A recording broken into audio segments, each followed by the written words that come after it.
Welcome to the paranormal world of Tyrone Mendonça, जहाँ किस्से ही नहीं कहानियाँ भी सुनाई जाती है।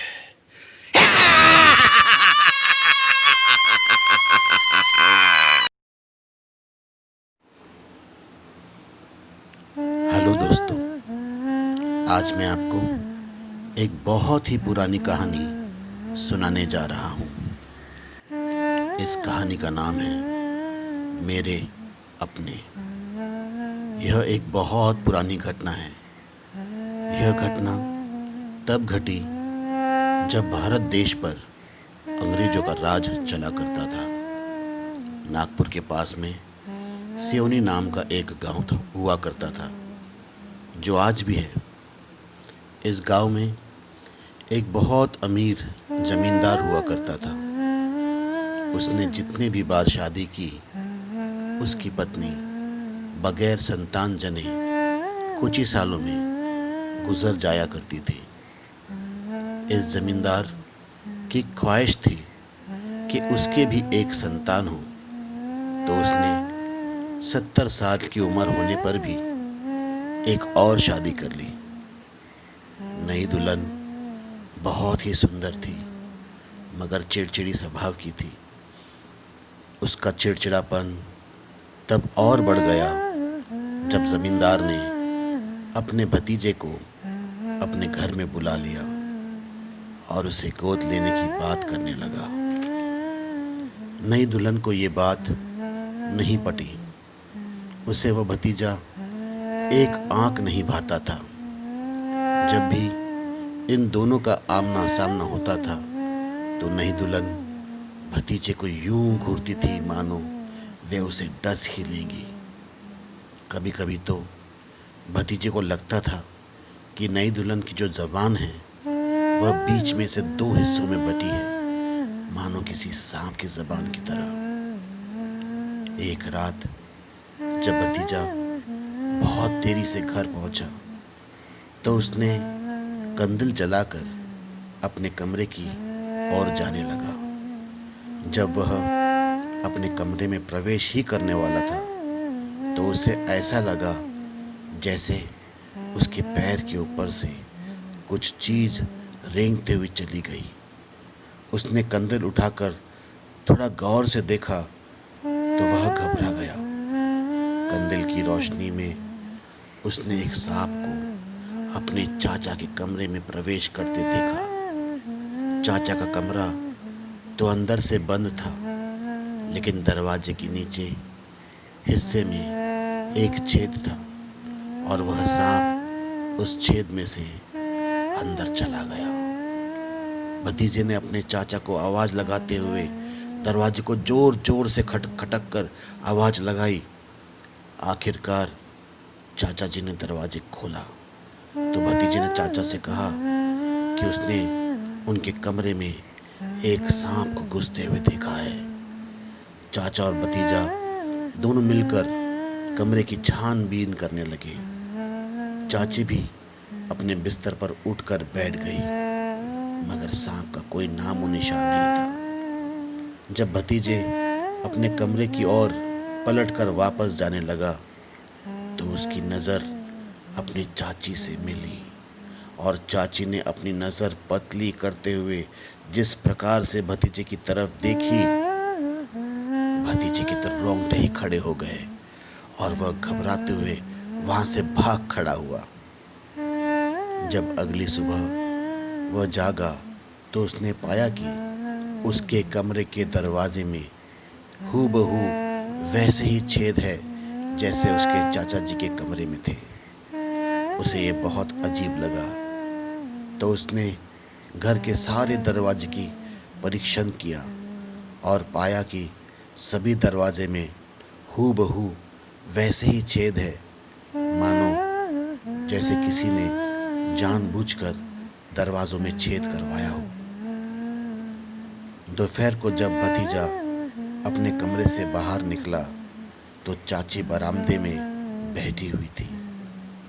उसने भतीजे से कहा कि उसके चाचा जी किसी काम से बाहर गए हुए हैं और जानबूझकर अपने भागित ज़ुबान को बाहर निकालते हुए बोली, मुझे तुम्हारा बर्ताव पसंद नहीं।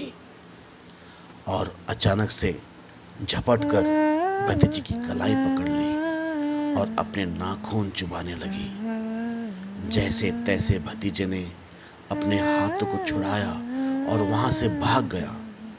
कुछ ही देर में उसके हाथ सूजने लगे। वह जानता था कि उसे जल्द से जल्द किसी वैद्य या हकीम को यह दिखाना पड़ेगा, लेकिन गांव में कोई वैद्य हकीम नहीं था। हाँ, जंगल में एक मुनि की कुटिया थी। वह इस मुनि के पास चला गया। मुनि ने गौर से उसके घाव को देखते हुए कहा कि आपको किसी जहरीले सांप ने डस लिया है, और उसके कलाई पर कुछ पत्ती बांधी।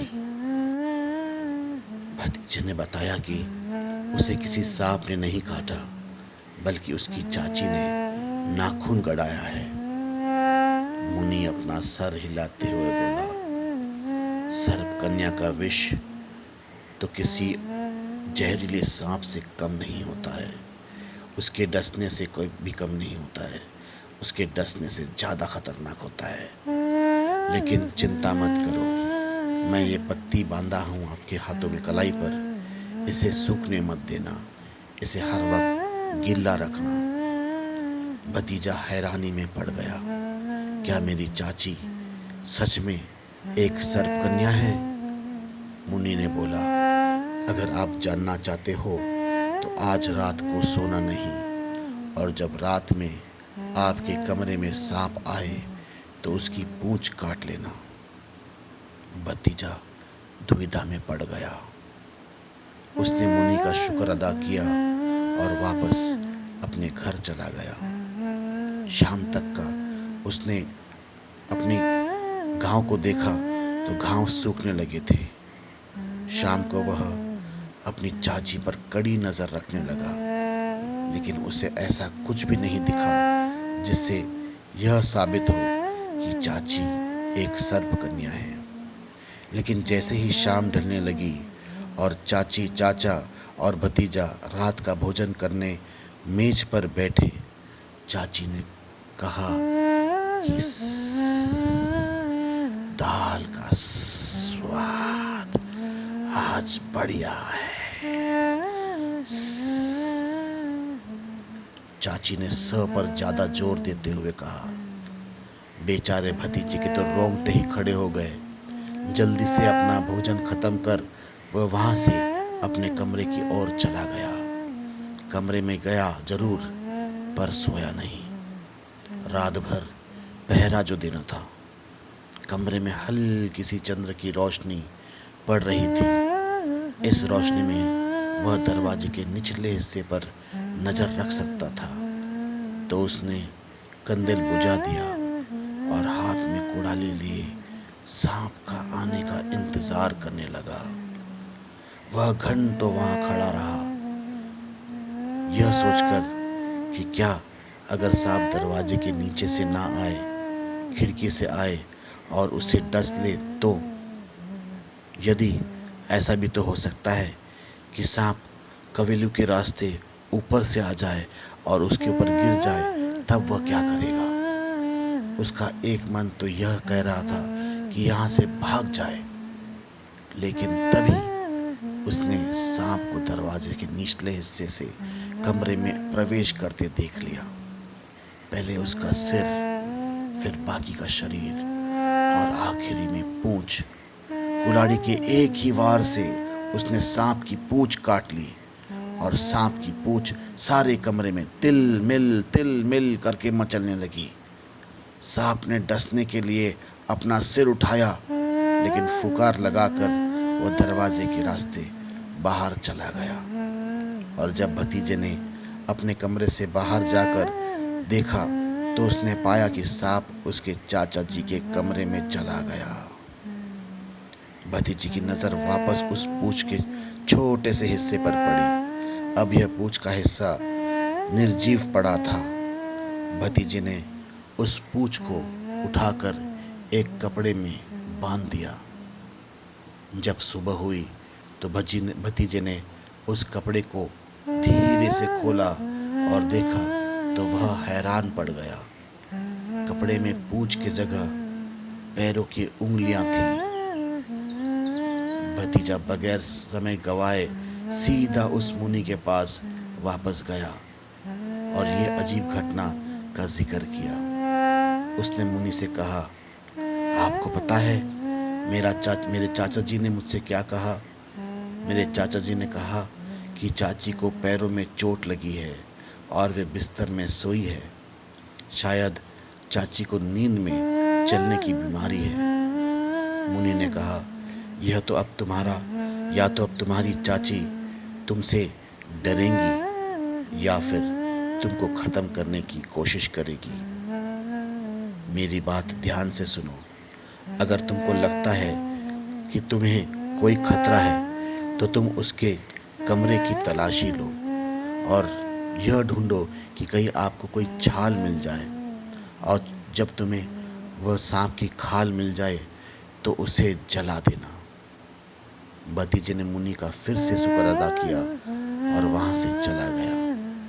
लेकिन वह सोचने लगा कि सांप की खाल को जलाने के बाद क्या होगा। वह सोचा कि चाची को एक मौका और देना चाहिए। धीरे धीरे चाची के जख्म सूखने लगे। इस दौरान उसने भतीजे को कोई परेशानी नहीं पहुंचाई, लेकिन जैसे ही उसके घाव भर गए वह वापस से रात में रेंगते हुए सारे कमरों में, सारे हवेली में घूमने लगी।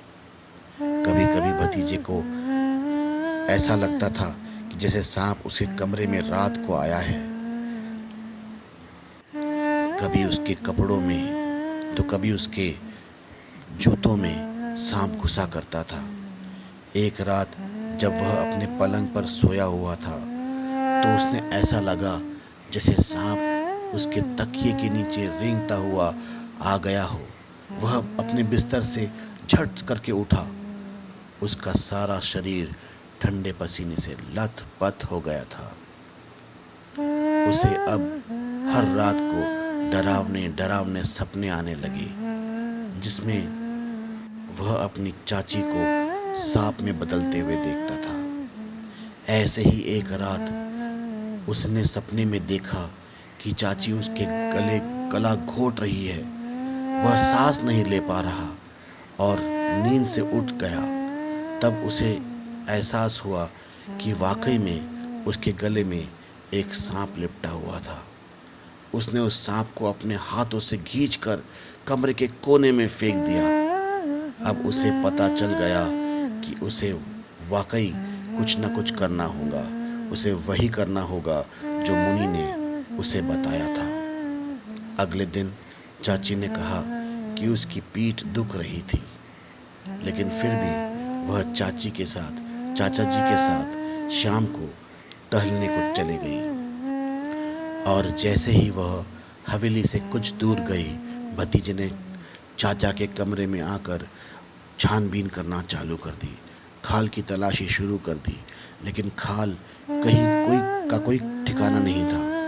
फिर उसकी नज़र एक कुर्सी पर पड़ी जिस पर पैरों के धूल भरे निशान थे। वह उस कुर्सी पर चढ़कर अलमारी के ऊपर देखा तो वहाँ उसे वह सांप की खाल मिल गई। लेकिन जैसे ही उसने खाल अपने हाथों में वापस ली, वैसे ही उसे दरवाजे के खुलने की आवाज़ आई। चाचा और चाची घर वापस आ गए थे और अपने कमरे की ओर आ रहे थे।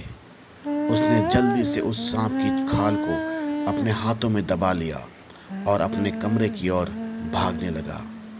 उतने ही में उसकी चाची खौफनाक तरीके से चीखने चिल्लाने लगी। वह बोलने लगी कि कोई तो मेरा दम घोट रहा है। जब भतीजे ने उसे चिल्लाते हुए सुना, वह अपने मकसद से डगमगाने लगा। फिर उसे याद आया कि कैसे उसकी चाची ने उसका गला घोंटकर उसे मारने की कोशिश की थी। भतीजी ने रसोई घर में जाकर जलती सिगड़ी में वह खाल फेंक दी और जब वह नीचे बरामदे में गया तो वहाँ पर उसकी चाची मरी पड़ी थी। उसे लगा कि उसने सांप का ख़त्म किया, लेकिन यहाँ तो उसकी चाची भी चल बसी थी। उसने चाचा जी के पैर पकड़ लिए और रो रो कर माफ़ी मांगने लगी, लेकिन चाचा जी के चेहरे पर एक अजीब सा सुकून नज़र आ रहा था। चाचा जी ने कहा,